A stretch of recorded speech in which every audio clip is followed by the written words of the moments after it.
Hi, and welcome back to another episode of Unfair Game. Today we'll be discussing the treatment of Black women athletes and in the media. My name is Taylor Branch. I'm a third year sociology major, management organization minor on the pre law track, and I'm from Potomac, Maryland. And I'd love to pass it over to my co host to go ahead and introduce themselves. Hi, my name is Lauren Chadwick. I'm a third year sociology major on the pre law track from up in Marlboro, Maryland. I'm going to pass it off to my co host, Hunter. Hi, I'm Hunter Davis. I'm a history major, junior, and from Pasadena, California, and from Morehouse College. So, today we're focusing on three Black women athletes who are really shaping today's cultural landscape: Angel Reese, Serena Williams, and Sha'Carri Richardson. And we really intend to dissect the unique intersectionality that these women face and the racialized and gender media representation of Black women athletes. Our critical analysis is that Black women in sports face hypermasculinity, misogynoir in the media. So, Taylor, I know we talked about hypervisibility and misogynoir in the media, but who's really impacted and how? So, Black women athletes at all levels are really impacted at the collegiate, professional, and Olympic level. And they're really impacted through the harsher scrutiny and unequal punishment that they face throughout their career. Narratives of Black women being aggressive, hypermasculine, unprofessional, and hypersexualized really rely on longstanding stereotypes that shape how the public interprets their behaviors and emotions. So, but Taylor, why does this issue matter today? I feel like this is a super important issue today because media remains a powerful site of racial socialization. Misogynoir really continues to shape how Black women in sports are judged, and podcast and media platform culture truly amplifies negative stereotypes to mass audiences. These narratives justify unequal treatment, harsher consequences, and public hostility and degradation. And we wanted to use our own podcast as a counter narrative to these negative stereotypes that are portrayed typically in podcasts. And I know we're talking about hypervisibility and misogynoir, but what does that really mean? Um, and mainstream coverage of Black women athletes is mainly mediated through the two lenses. The first is hypervisibility, which manifests when brilliance demands attention. Consider Angel Reese and Sha'Carri Richardson. They both became icons, both of personal brilliance and of breaking barriers. But this exposure comes with an edge. Black women are often celebrated most when they fit a narrative of tenacity, success, and against adversity and unbreakable spirit. The instant they diverge or even merely seek to be treated with the same complexity as their white fellow athletes, the narrative changes quickly. And misogynoir, coined by scholar Moya Bailey, refers to the specific discrimination of Black women face at the intersection of racism and sexism. It's a lens that frames Black women as problems, po- polices how they look, speak, express emotion, and dehumanizes them in ways that other groups simply don't experience. It's not just racism, it's sexism. It's where those prejudices collide in uniquely damaging ways. So I wanted to know, is there like a historical connection between the treatment of Black women in sports and this lens of hypervisibility and misogynoir, or is it coincidental? It's definitely not coincidental. And David J. Leonard, a scholar of anti Black racism, media culture, inequality, and the criminal justice, in his chapter titled The Limits and Contradictions Black Female Athletes, offers us that historical context. Given the chapter was written in 2014, he highlights that in 2014, only 10% of national and local sports coverage was focusing on women's sports. The limited coverage that did exist centered white women, often portraying them through a lens of social desire or sexual desirability and conventional femininity. This framing is not easily accessible to Black women since attractiveness in sports and broader society is filtered through a lens of white Eurocentric beauty standards. Kind of going back to the socio-historical legacy of racism, Leonard argues that perceptions of Black bodies or Black women's bodies often reinforce what Pat Hill Collins notes as controlling images. Leonard critiques dominant white ideology, noting the dominant male white culture drew a direct correspondence between stereotyped depictions of Black womanhood and manly, athletic, and physically gifted females. This ideology draws from slavery era stereotypes, showing how historical images of Black women's bodies persist into modern sports media. And then, kind of going back to controlling images, even though Black women are excluded from mainstream notions of femininity and desirability, they are also simultaneously placed into hypersexual stereotypes, including what I'm sure we all have heard of, like the Jezebel, the Hoochie Mama, the Hottentot Venus, or the Sapphire. These controlling images present Black women as overtly sexual beings, but in distorted and harmful ways that differ from the ways in which white women are sexualized.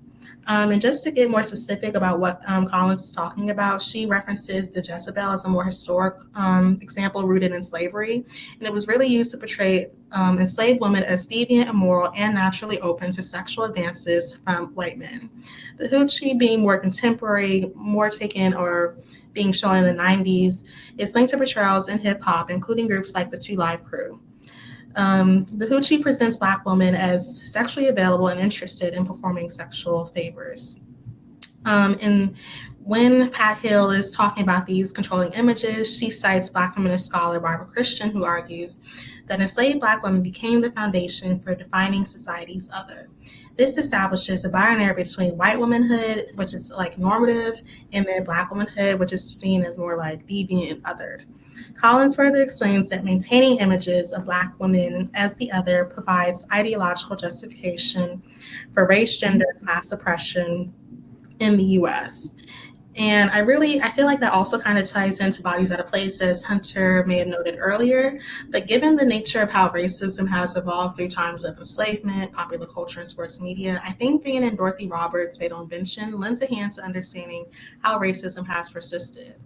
Roberts notes how racism persists because it is politically useful in this sense. And in this sense, I think she's kind of referencing the response to the exceptional nature of Black women athletes kind of showcase, and that's just another tenet of racism and white rage, which one of y'all will later define. But kind of switching gears, I want to highlight or want to touch on one of the women, Serena Williams, because you can't talk about Black women in sports media and the racism they face without talking about her. Serena Williams is a powerhouse. She was a powerhouse in tennis. She retired a few years ago. But in her time as a tennis player, she won 23 Grand Slam singles titles, 14 Grand Slam doubles titles, along with her sister Venus. 4 Olympic gold medals, 1 career gold slam, and was ranked #1 in the world for about 6 years. As noted earlier, Serena Williams for much of her career faced scrutiny for her expression of Blackness, gender, and simply being. Growing up watching Serena play and having a mother who loves tennis, I am reminded of how Serena was critiqued for wearing braids in her hair when she first stepped onto the tennis scene. Serena wearing a beaded style is a true expression of her African American culture. However, it was critiqued during one of her matches when an umpire gave Serena a point penalty and said she was causing a disturbance. In a similar vein, a former competitor of Serena's, Anna Koronaka, made degrading comments towards Serena's body. Koronaka states, "I hate my muscles. I'm not Venus Williams. I'm not Serena Williams. I'm feminine. I don't want to look like they do. I'm not masculine like they are."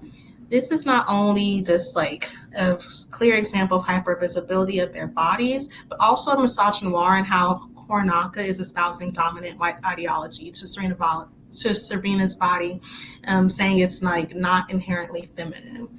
But kind of moving beyond competitors, I wanted to touch on who you may have heard of, somebody you may have heard of, infamous sports writer Jason Whitlock.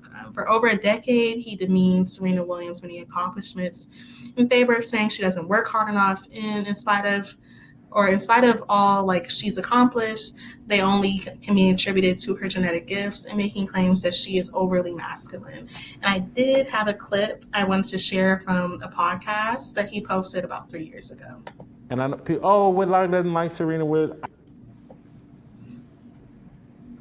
Graf ahead of Serena as well.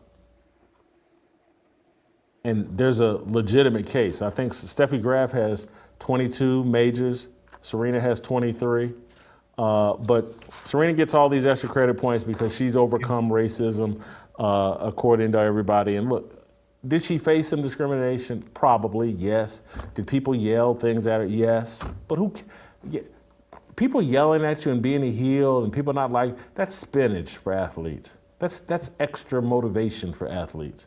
Serena had an enormous athletic advantage over everybody she played against, including her sister Venus. Serena hit the genetics lottery. Not trying to denigrate her, just speaking factually, she hit the genetics lottery.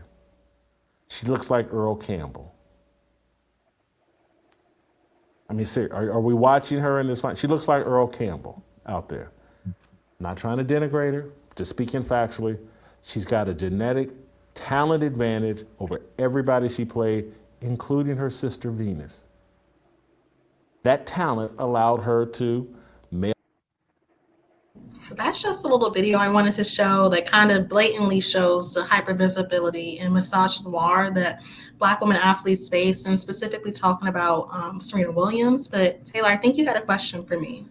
Yeah, so I really wanted to know, in what ways do comments about Serena Williams' body, which are often framed as critiques of her strength and her physique and her femininity, reflect broader historical stereotypes about Black women, and how do these narratives reinforce misogynoir in sports media?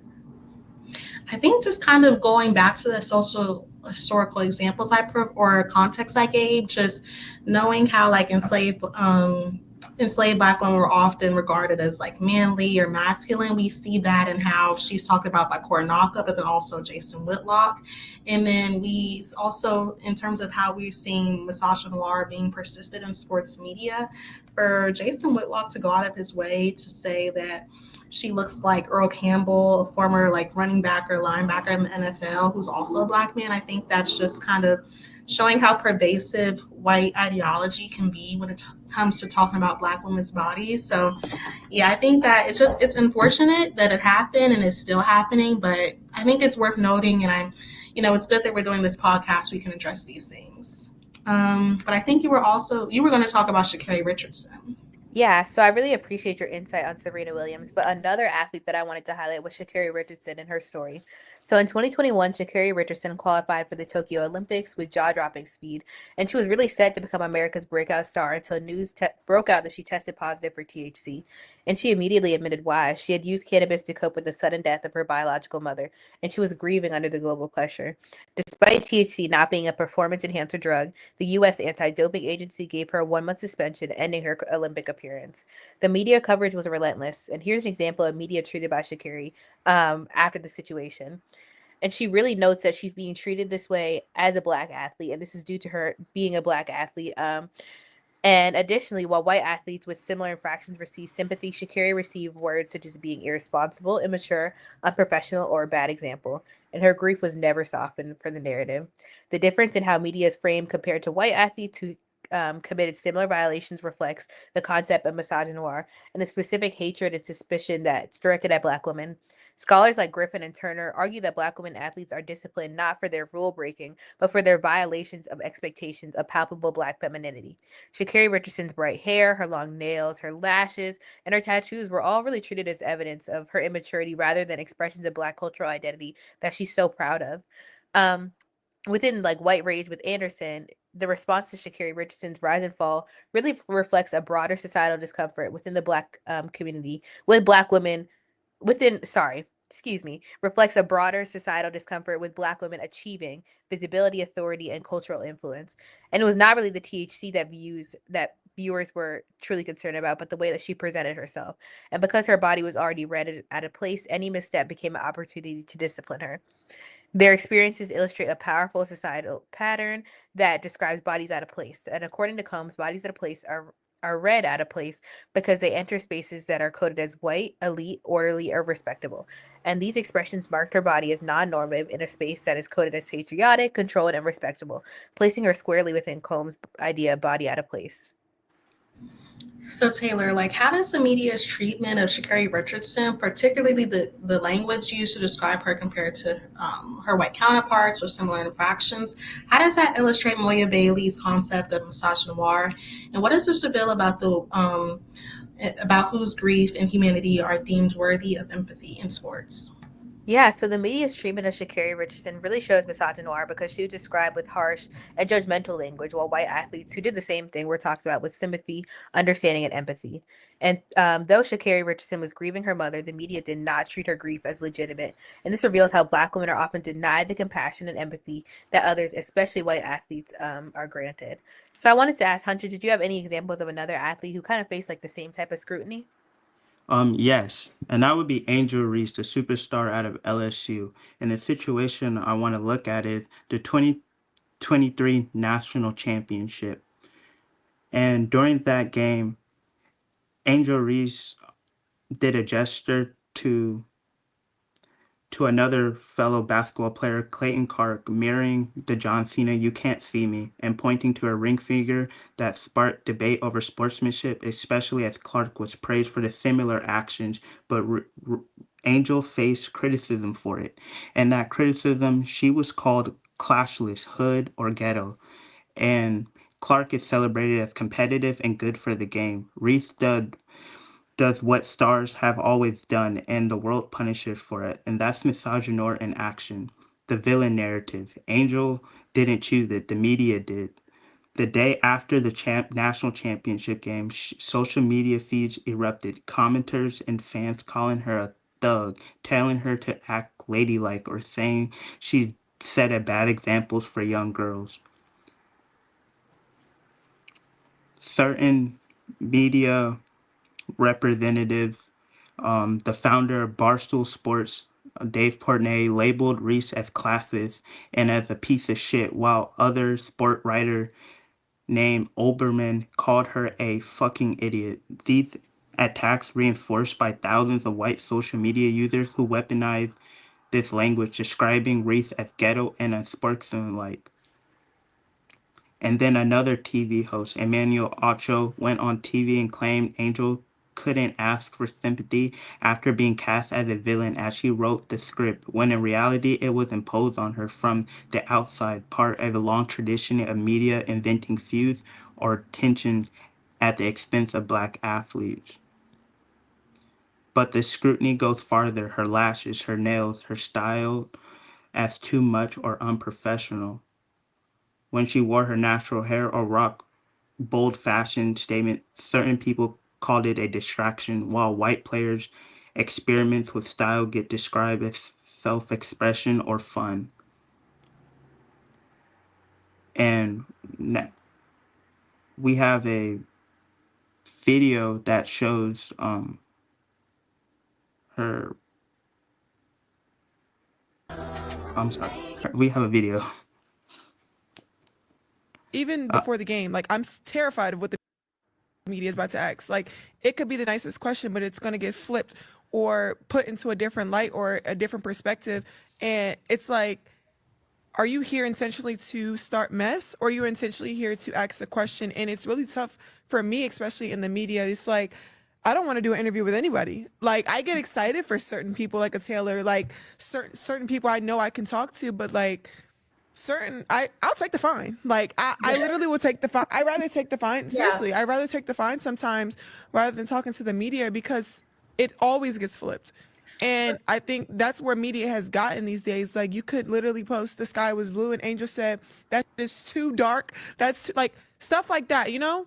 So I think it just, for me, like the media is like really scary. Like that's why I have never been on anybody else's podcast. I'm scared to do stuff like that because I know how things could get flipped. And as you can see in the video, her emotions are under assault.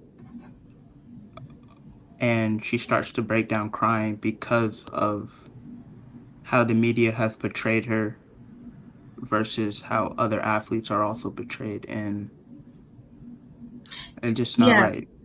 So you kind of already answered the question, but if you want to like expand on it after I ask, you can. So Hunter, like to what extent does the media's creation of a villain narrative around Angel Reese demonstrate the ways Black women in sports are framed as threats or antagonists, and how does this imposed identity connect to broader historical stereotypes of Black women as aggressive, loud, or as Combs notes, out of place? Well, in a press conference, Angel Reese broke down and sharing that she received death threats, that her family has been harassed. She was mocked for being dramatic, ridiculed for showing vulnerability. And this echoes the cultural stereotype that Black women must always be strong, always poised, never allowed to be human, while white athletes are allowed to cry, to melt down, and to ask for empathy. Angel is told to toughen up. Yeah, Hunter, that definitely reminds me of, like you said, the strong Black woman trope, or even I know sometimes it's called like the superwoman trope, where we're not allowed to feel things like our white counterparts. So I definitely appreciate that analysis. But that is the end of our podcast. I wanted to thank you all so much for listening. That was Unfair Game. And in producing this podcast, we really hope to offer a counter narrative to the dominant podcast rhetoric of hypervisibility and misogynoir that's out there when it comes to Black women athletes, using people like Angel Reese, Serena Williams, and Sha'Carri Richardson as examples. Thank you all so much for listening. Thank you. Thank you.